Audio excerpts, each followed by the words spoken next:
Hello everyone, and welcome back to my channel Tomcat Stitchery, and welcome back to another Sunday sew along. Today we are doing just a one-part sew along. This is a pretty quick and easy pattern to make up, but I had so many questions on it when I made my first version. I thought, you know what, it's not a hard pattern to sew, and I think just doing a quick sew along would be a great way to dispel some of the fear. And we are going to be doing the Itch to Stitch Zakopane top today. This is the version that I'm making for you today in this sew along. So let's talk a little bit about it. This is an Itch to Stitch pattern. It comes in a standard bust front or a full bust front. I've chosen the full bust front.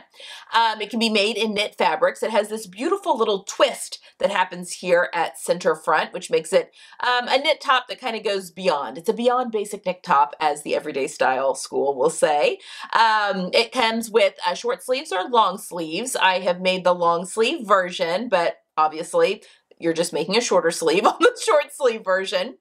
I have used, and I will show you when we get to the cutting table, a few different fusible tapes that I find make making this top and a lot of knit tops just a lot easier.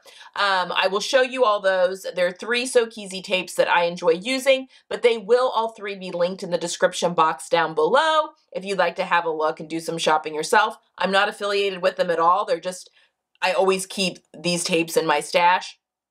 I use them a ton, especially when I'm sewing with knit fabrics. It just helps keep things keep their shape. So that's really the only notion that I'm using in today's video. As far as fabric, I have made my version in a merino jersey from the fabric store down in New Zealand. It's a little on the pricey side, but they've got some beautiful colors, and it is such a wonderful natural fiber. Merino is antimicrobial, it is naturally wicking, and it's an insulator, so it keeps you cool in the summer and warm in the winter months because it's a natural fiber. So I highly recommend it. It's great for a base layer. So this underneath a jacket or a cardigan is great. There's just a lot of ways that you can wear this with jeans, with slacks, you know, all sorts of things. Now I did get some questions on, because it is a little bit lower cut, as you can tell here at center front. I'm also gonna, when we go to the cutting table, I'm gonna show you how to raise that neckline if you would like. If you would like to make it a little less cleavagey. It's a technical term right there, but I am showing you how to do that as well. So hopefully that answers any questions. If you enjoy these type of videos and would like to see more of them, I do have, and are able, I do have a coffee account that's linked down below. That's like a virtual tip jar, and it just, every little bit helps. And it just helps me, you know, keep the maintenance on my machines up, the lighting, you know, editing equipment, so all that kind of stuff to try and make these videos the best that they can be and the easiest to understand and as educational as possible. So just a little side note on that. All right, guys, let's head over to the cutting table and let's get started sewing up our Zakopane. As always, if you have any questions, leave them down below. I'll answer those as soon as possible, and I'll see you guys next time.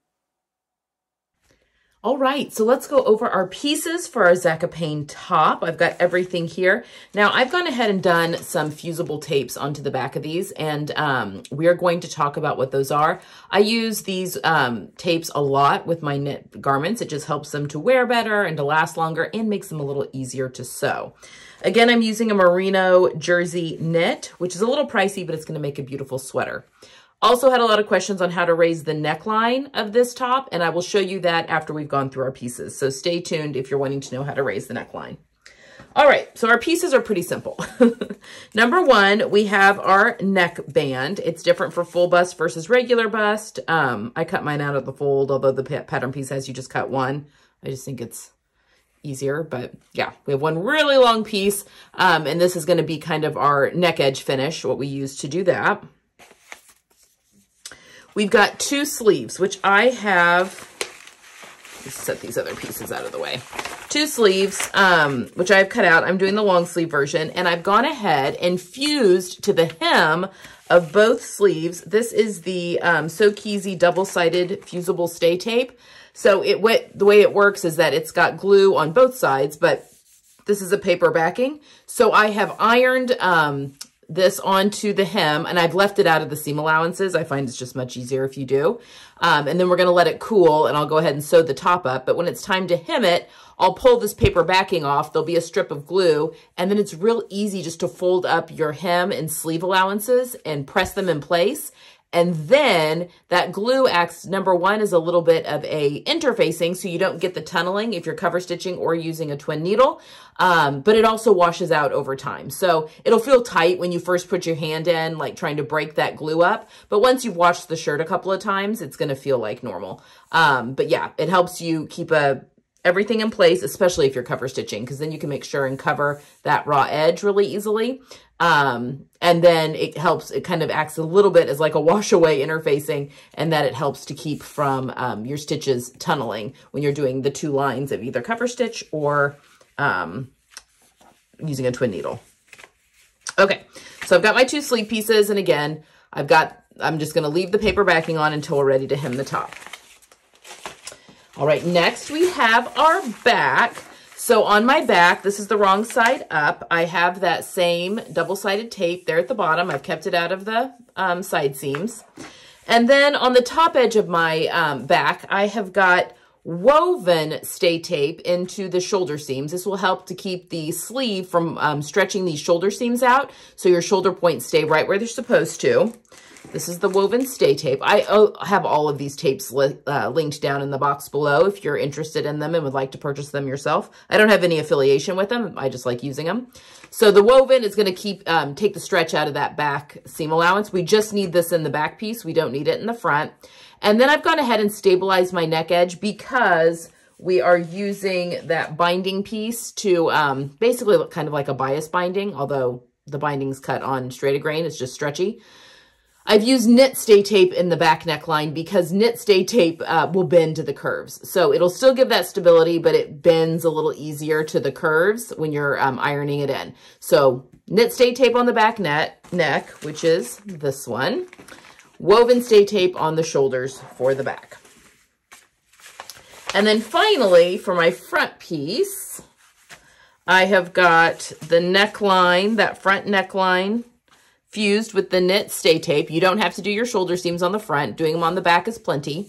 This, you can kind of see where I kind of folded the tape over a little bit when pressing it in, because there's kind of a severe V right there. That's fine. That will work just fine. So I've got the knit stay tape into the neckline in the front. And then in the front, I've also got, you have a weird hem on the front because of that seam that we'll sew together. So I have sewn on either side of that. I've sewn that double-sided tape into either side of those hems. So this is the center front seam there, okay? So that is where I've got all of my fusibles, which are just gonna give me a really nice finish when we finish our top. All right, so let me set back up and I'll show you how to raise the neckline of this pattern if you are so inclined. Okay, so here we have our front of our Zakopane with tissue paper on top of it. I think you can see that pretty well through that tissue paper. So it's interesting. So we just cut this little short section from here to here on the fold, and then this kind of peels away from it. It kind of puts things on the bias a little bit to give yourself, I mean, bias with knit fabric's a little different than bias with woven, but it gives you a little bit more swingability, I guess. So what we're wanting to do is raise this neck point. So the first thing we're going to do is we can go ahead and trace off the other sides of our pattern. So we can trace off the armhole. We can trace off our shoulder. Make sure you mark those notches. We can trace off our side seam.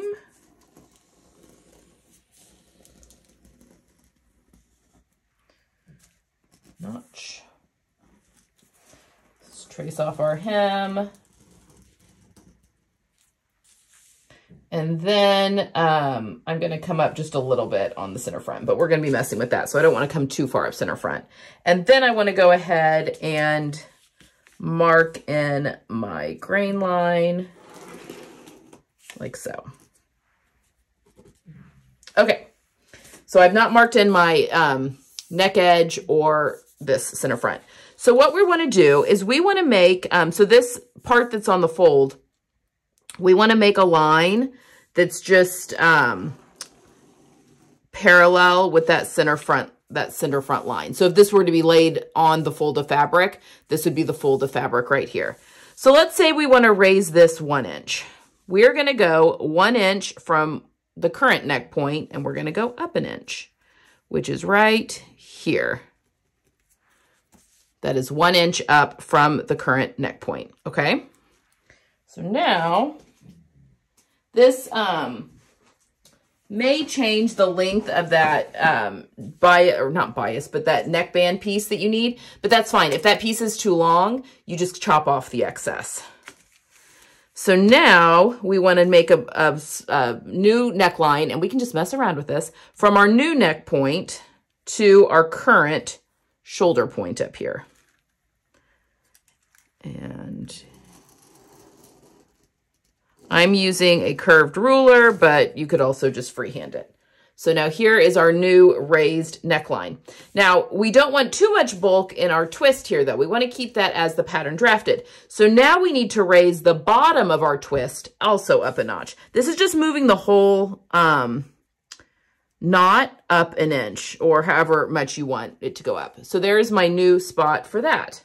So now I'm just going to follow my known point here at the front to this new point, and it'll be trimming a little bit off the front of the pattern, but that's okay.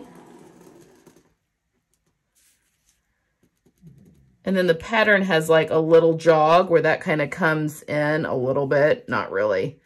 You'll see that. And now we have kept our part that's on the fold here the same. It's the same length, but we've raised that neckline, and alternatively, we've also raised this, made this bottom seam longer. So the whole knot has just shifted up 1 inch. So you can do that. I mean, within reason, you could probably go 2 inches if you wanted to raise that a little bit more. This isn't, I mean, I've got a very large bust, so I have cleavage and a turtleneck, but I think raising it 1 inch is going to be really good for most people. You could go 2 inches probably without affecting too much if you wanted to. But you also want it to be careful that you don't have like a weird knot that's like too high up on your body that looks weird. So, you know, play around with it a little bit, but that is how you would raise the neckline 1 inch. Let me know down below if you have any questions on that. Now we're going to go sew. All right, so before we get sewing, I want to talk about machine setup here real quick, because we are sewing knits with a regular sewing machine. I am using a Bernina 770. This is on loan to me from University of Sewing, and I've been having such a fun time sewing on it. This will be available for sale as a resale here soon, so stay tuned for that if you're interested. But things that we need to look for. I have my Gutermann Mara 100 thread in here. My needle, I have put in a Schmetz stretch needle.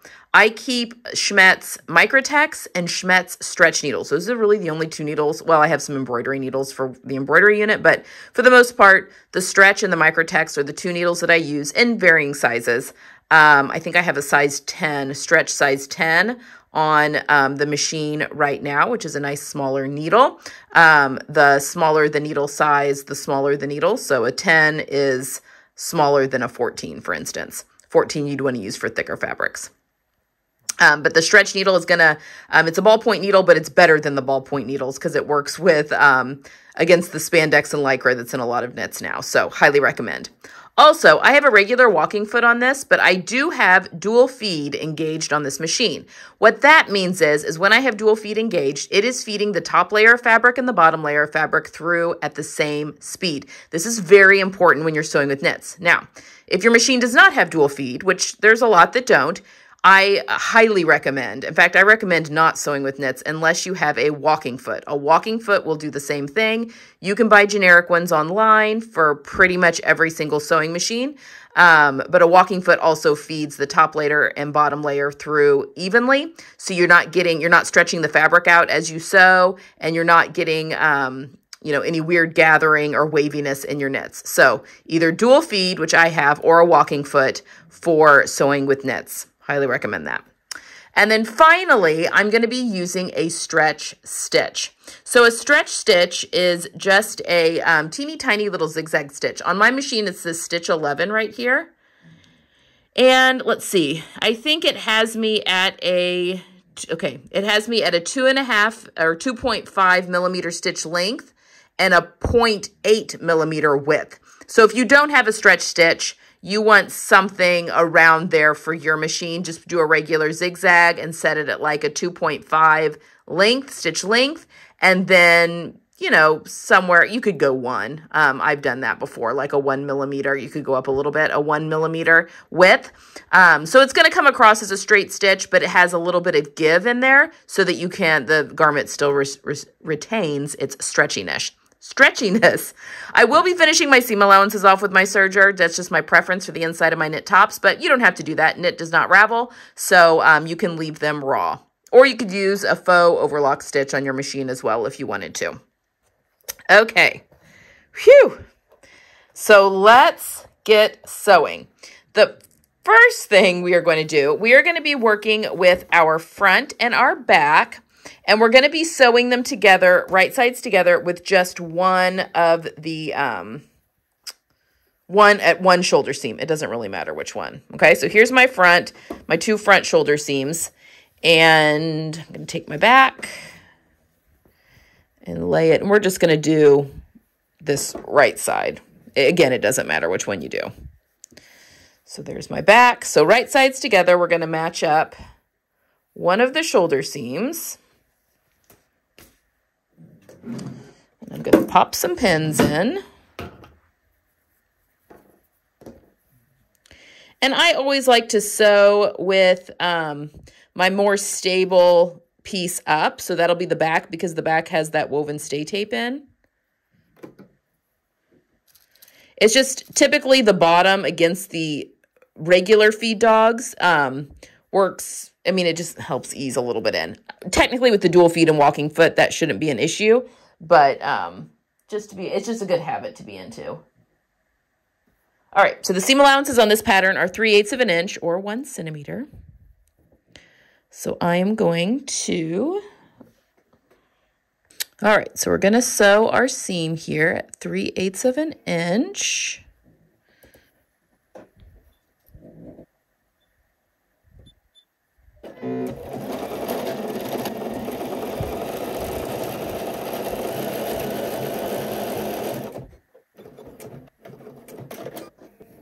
Okay, my machine also back stitches for me. But there we go. So we have, I mean, this isn't going to have a ton of stretch in it because I have woven stay tape there to keep it from stretching. But there we've got a very small zigzag stitch in there. Oops, I got all tangly back there. I need to pull my, that was a new thread. I'll need to pull that excess out of that seam. But anyway, there we go. Like I said, I'm going to go finish mine off with a serger just because I like the way that finishes, but you can leave this just as is or use an overlock stitch on your machine. So I'm going to do that real quick and then press my seam allowance towards the back, and then I'll come back and we're going to put our neckband on. All right, so I have serged my seam allowance here, and now we have this weird looking neckline because we only have one shoulder. So there is our front. And here's our back. So now, we're not doing any twisting yet. So now we're going to sew our neckband from one shoulder seam of the front all the way around to the shoulder seam of the back in one long line. And we're going to kind of straighten it out when we get to this. It's not really a V point. It's just kind of a curved point, but we will straighten that out as we get there to sew our neckband in place. But we're going to leave it completely unsewn about a couple of inches away. I mean, the first pass, we'll sew it completely down, but after we understitch and sew it down for the final one, we are going to leave it unsewn a little bit so that we can attach these shoulder seams and have a clean finish in there. So that's kind of where we're going. So we are going to need our band, and we aren't really going to stretch this, maybe just a little bit of tension, not a ton, as we go, but yeah, let's get this sewn on real quick. Okay, you can use pins here if you'd like. I'm not because, I don't know, I just don't feel the need to. But I'm actually going to sew with the shirt up and the band against the feed dogs. Just my preference. But we're going to put these right sides together. I got to find which one's the right side of my band. And I'm going to push this past just a little bit, just to give me a little bit of wiggle room there. And I will pop a pin here at the beginning, just so we can get things situated. Again, if you messed around with your neckline a little bit, you just want to make sure your neckband is long enough. And probably if you raise your neckband, if anything is going to be too long, that's okay. If we get to the end of this and you have a ton left over, we'll just cut it off. All right, so we're starting at the shoulder seam here on the back. And again, I'm starting at 3/8 of an inch seam allowance. And I'm actually going to hold my top thread here.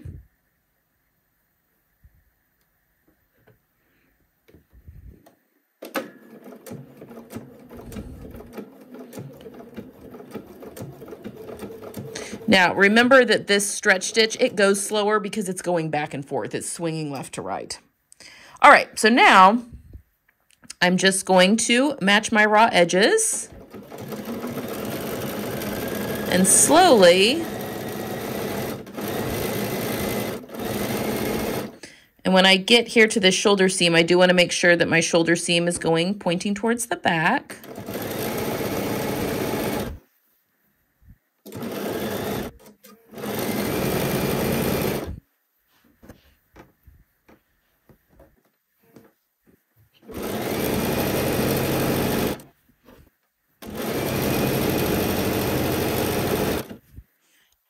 When I get to this V point, I'm just kind of straightening out that neckline a little bit. So it's not really a V, it's just kind of a narrower part to do that twist in.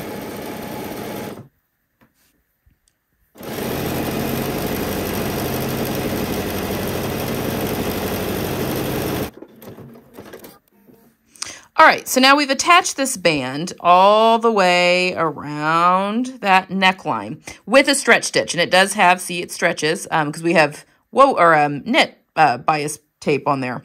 Now, for this next little bit, we are going to be understitching. Now, I know, because I've made this shirt before, that we actually don't really need any stretch in the neckline because it goes over your head just fine. For these next few steps, I'm actually going to, we technically could have done that pass we just did with a straight stitch because it doesn't need to stretch. I'm going to be using a straight stitch for understitching and then also for top stitching it down when we get to that point. But if you are worried about it stretching, you can use this same stretch stitch for all of these steps as well. So I'm just going to go to a straight stitch for this. Okay, so we're going to understitch, which what that means is I have turned my shirt to the right side. So we've got our band here sewn right sides together to the front of our shirt. I'm now taking the band and flipping it over, but I'm keeping my seam allowances going the same way. And we are now going to stitch the seam allowance under here to this band, and that is called understitching, and it is magical. And what I'm going to do is I'm going to sew, I don't know, maybe like a 1/16 of an inch away from the seam line, from that fold, 1/8 to 1/16. Again, I'm just doing a straight stitch here because I know it doesn't need to stretch, but if you're worried, you can use the stretch seam. And I'm just gently pulling that seam allowance, pulling that band away from the shirt front. But you want to make sure that that seam allowance is going towards the band. This is just like if you were understitching a facing.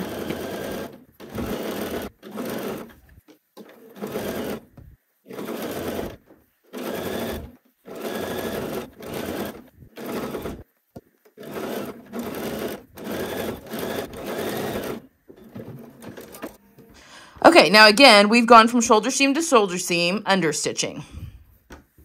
Now what we are going to do, and I've not, you'll notice I have not pressed anything yet.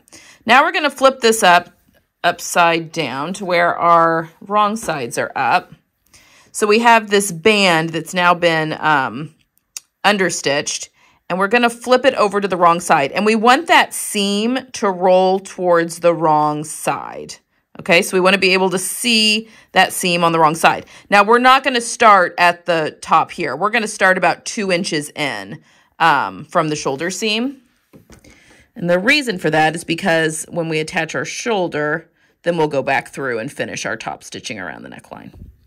And I want to sew this at 3/8 of an inch. Okay. Again, I'm starting like 2 inches in from that shoulder seam. Oh, you know what? I have a different color thread in my bobbin. I can't do it that way. Technically, you should top stitch from the right side. So we'll do it that way. All right, so I'm going to go the right side up. And I want to make sure, again, 2 inches from that shoulder seam, but I want to make sure that I can't see this seam line. I want to make sure it's rolled to the underneath. And I'm going to go underneath here and just grab that band with my fingers and make sure that it's pulled to the side. And I'm using a straight stitch, and we are top stitching.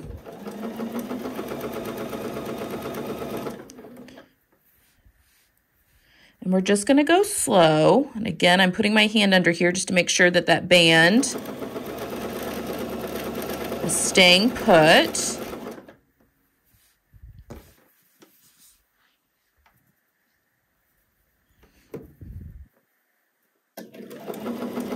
We're coming up on that V point where you could get some bulkiness here in the fabric. Just go slow. Try not to catch any pinches or tucks.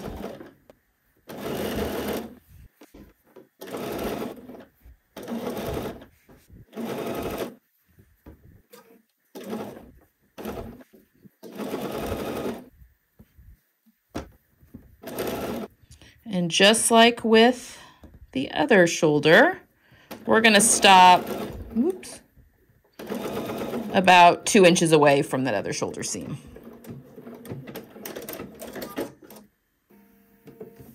Okay, so now we can go and give that neckline a really good press. And then we're going to come back here and we're going to sew the other shoulder seam together. All right, so this is what our shirt looks like right now. We've got it attached at one shoulder.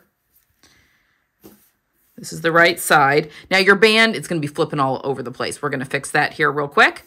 But we should have a nice little neckline, all nice and pressed. We have not top stitched it down here at this shoulder seam or here at this back shoulder seam, okay? So and we're getting ready to do the twist before we do this other shoulder seam. But what we want to do is we want to trim this band pretty close to the stitching line without cutting through your shirt. Now leave plenty of it over here on this shoulder. We'll trim that when we're done, but we just need to trim. So see where I'm kind of going in at an angle. We'll trim the rest of that shoulder when we have sewn that shoulder seam. But I'm just trimming this to, I don't know, 1/16 away from that stitching.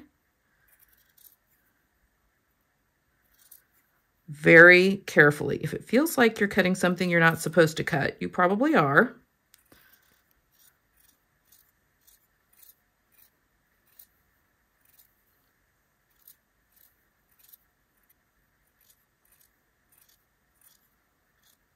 Okay, when we get to this other one, we're just going to kind of go off of it again to leave the width here. And again, we'll trim that down here in a minute. So we have everything trimmed nice and close to that stitching line. Okay. Now comes the twisty magic, which is not nearly as hard as it seems. All right, so we have here is our front, and here is our back, right? So what we are going to do, and again, you could have started with either shoulder seam. So if this shoulder seam is attached, it works the same. What we're going to do is we're going to take the unattached side and we are going to twist it upside down, okay? So now I've got the wrong side of the left side up, okay? And there's the hem, and here's my shoulder on this end. Now, we're going to twist it again.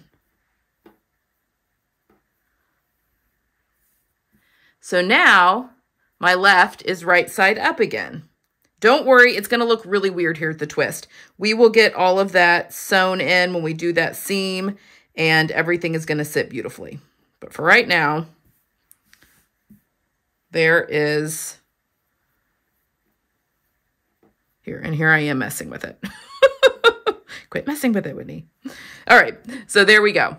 All right, so now we can take our back and put it right sides together at this shoulder seam. So see, really not hard. So I'm going to pin here at the end. And then the reason we left this unstitched is that we want to make sure our seam allowances here for this neckband, that they are all going towards that band, but I've unfolded the band on both sides.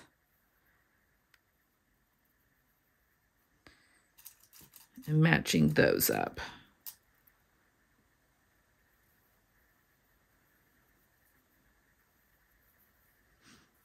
Okay, so I've unfolded both of those bands. I want to make sure that both of those seam allowances are going towards the bands. And now we're going to sew this using the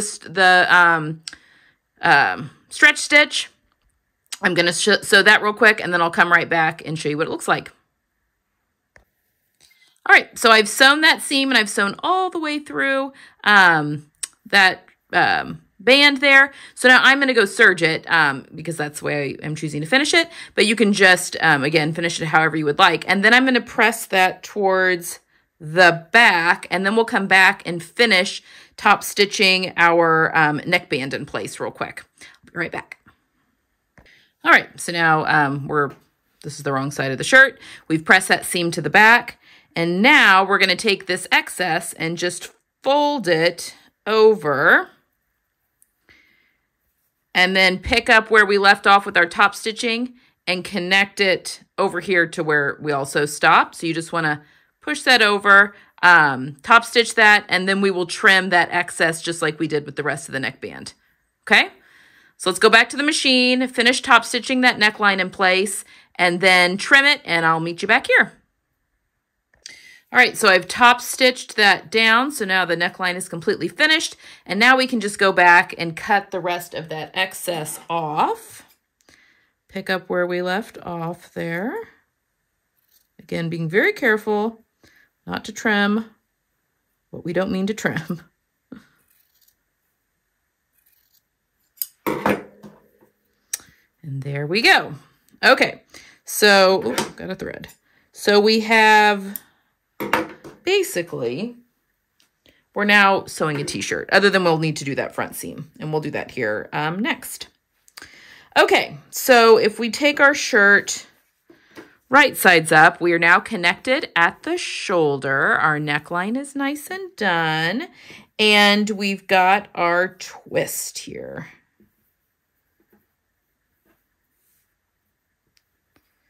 Okay, so I'm going to just lay all of this out.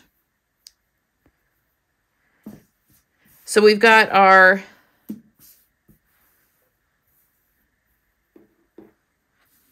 twist that we put in there, and now we're going to close up this center seam.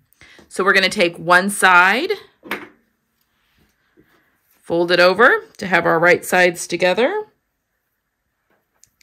and we are going to pin, starting at the bottom of the shirt.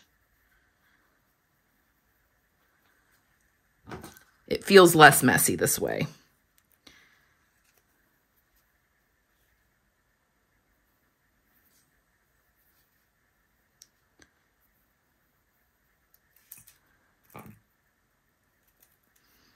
Okay, when we get up here, you're not going to be able to completely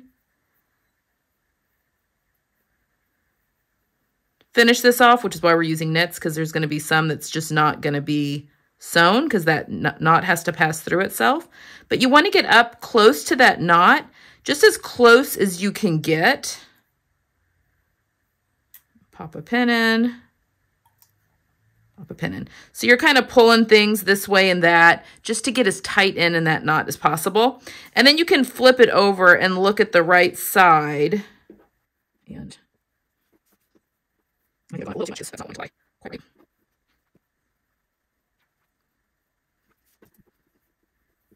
Okay. And that looks good. So you are, I mean, there's going to be some raw fabric in there. Go up a little bit more. Not raw fabric, but raw edges. Oh, that is much better. Okay, that is much better. So yeah, just get it up there as tight as you can. And you can keep checking to the front side, but that looks much better to me. And both sides, the left and the right, are both sitting with the right sides facing up nicely. Okay, so we're just gonna mess around with that a little bit. Now we're gonna go to the machine, and I'm gonna start at the hem, and we're gonna sew up as tight as we can to this knot. So let's go to the machine and do that. Okay, so I'm starting at the hem of the shirt. I'm gonna start in just a little bit. I'll go finish this seam off with a serger as well. But I'm using my stretch stitch. And I'm holding my top thread just so I can make sure that nothing's getting sucked into the feed dogs. It's always right there at the beginning that happens. And we're sewing at 3/8 of an inch seam allowance.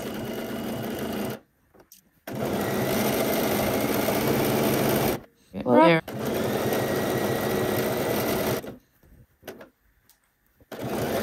So getting up there as close as I can. I don't want to pinch anything though. So I'll go right, that's about as far as I can go into that dot. And then I'm going to back stitch.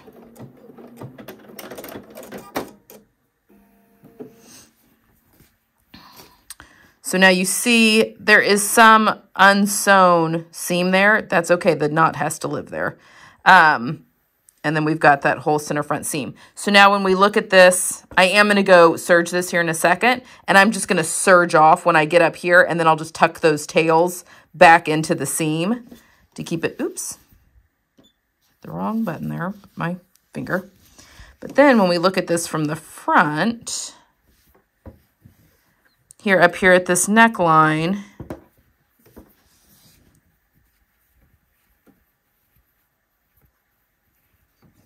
see, you can see some of that raw edge there, but it gets tucked into part of the knot. So when all is lying nice and flat against the body, like so, you just have a really beautiful knot that's right there. Okay, I'm going to go serge that, and you can press it to either side. It doesn't matter. And then I'm going to come back, and we're going to do our sleeves. Okay, so this is what our shirt looks like. We've got our little twist in there. See, it was not hard at all.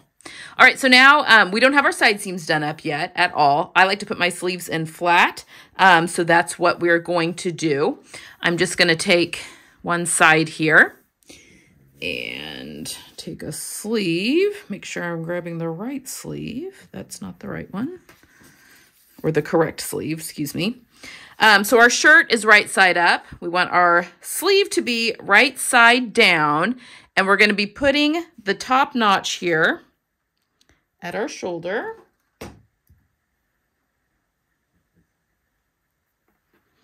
And then matching our front notch and our front underarm.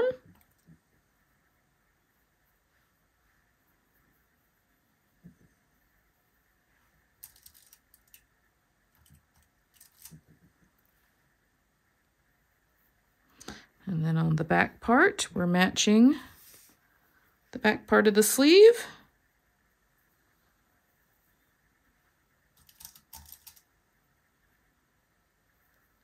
And then the back notches.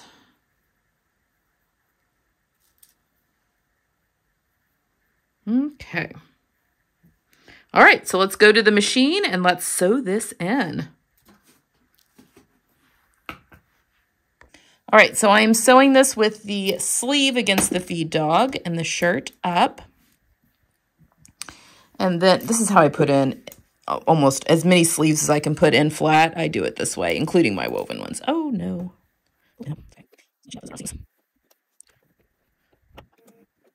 Just gonna grab that tail, get this started.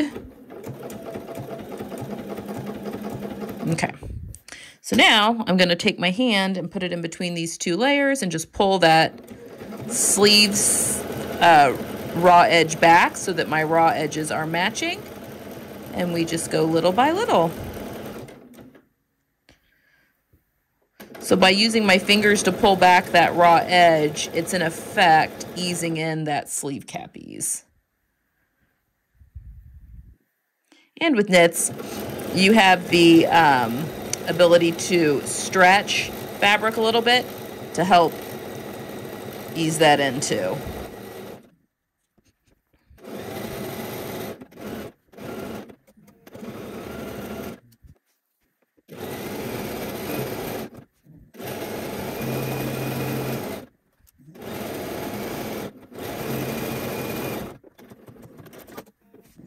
Okay, so now, if we flip this right side, we have our sleeve set in. We just need to do the underarm sleeve. So I'm going to finish my sleeve seam allowance, or the armhole, good gracious, the sleeve cap seam allowance off with my serger and put the other sleeve in. And then I'll come back here and we'll do our side seams. We're almost done. All right, so now we have a completely flat shirt that looks really weird, where we've got... Here's our back here. We've got a sleeve set in. There's our front, and then there's another sleeve. So what we're going to do next is take our back on top of our front. We're going to sew our side seams. So I've got my front and my back right sides together there at the hem. Put a pin in there. Then here's my underarm seam. I like my underarm seams to go towards the sleeve, so I'll pop a pin there. And then my sleeve will also be right sides together. So I'll pop a pin here at the hem of my sleeve. And now you can see why I like to keep that tape out of the seam allowance. It just makes life a lot easier. So we're going to sew. You can pop more pins in there if you want. I don't think I'm going to. But we're going to sew from the hem of the shirt all the way up through that underarm seam, through the hem of the sleeve, or the underarm, the seam of the sleeve, all the way down to the hem of the sleeve in one long line on both sides. Finish those off if you'd like. Press them to the back, and I'll meet you right back here. All right. So we have our t-shirt now. So it's inside out. I've sewn my side seams, and I've gone ahead and pressed up my hem allowance on my cuffs with that double stick tape. I'm going to show you how that works here in just a second on the hem, but that is all nice and ready to now be stitched on my cover stitch. Now, this next step you can do with a twin needle on your machine or a cover stitch. I'm going to be using a cover stitch. You just need a stitch that's going to have some give. You could use a zigzag too, but a twin needle will give you the look of the cover stitch without having a cover stitch machine. Again, this tape, if you have issues with tunneling, where it kind of pulls the fabric up in between the two lines of stitching, this is really going to help, this tape. So we've ironed it down, sticky side down onto the shirt. Now what we'll do is pull this paper backing off. And can you see there's that layer of glue there? I just do this little by little. So we'll pull that up, and then it presses right there at that crease, and then press it down with an iron. And I just go all the way around the shirt doing that, and that glues it up into the shirt, giving you a perfect 1-inch hem all the way around. And then it makes it really easy to, when you're hemming, to stitch on either side of that raw edge, so that raw edge gets covered by the cover stitch or by the zigzag that the twin needle forms on the back. Okay, I will take you over to the cover stitch machine and show you how I'm going to do this. I just don't have twin needles. I don't use those, so I don't have one to show you. But yeah, press up your hem allowance. Even if you're not using this tape, go ahead and press it up, and I will meet you at the cover stitch to show you how I finish off my hems. Okay, so whether you're using a cover stitch or a twin needle, we're going to start, I can feel, I want to ride Okay, so my foot here has a notch for each needle. I want to ride this left notch right along. I can feel where the edge of that fabric is. I want to ride that right along there as close as possible so that that chain stitch on the underneath covers it. The same, you want to do the same for twin needle. But we're just going to put things down and start sewing. And I'm just feeling where that edge is.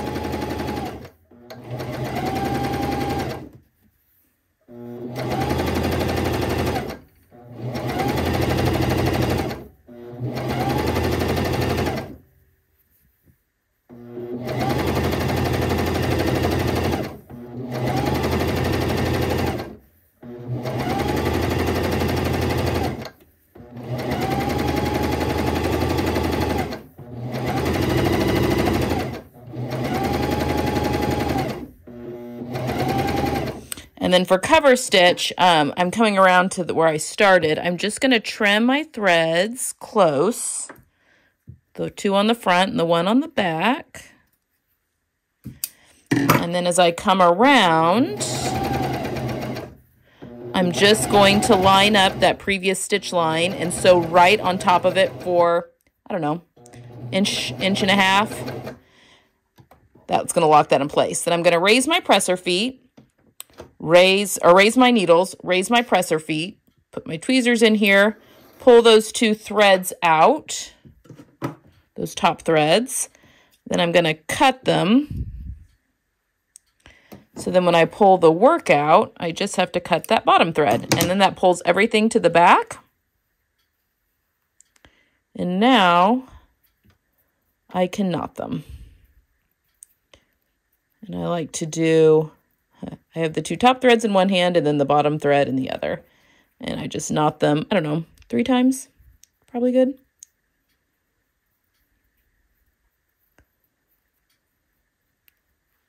And then trim my tails. And there you go. And it's not tunneling, and it's just a really beautiful stitch. So it will do something very similar for the twin needle as well. And there you have it. Then you're just going to do your sleeves and you've got a finished shirt. So hopefully this was helpful in sewing up the Zakopane. Leave me any questions you have down below and I'll answer those as soon as possible. See you next time.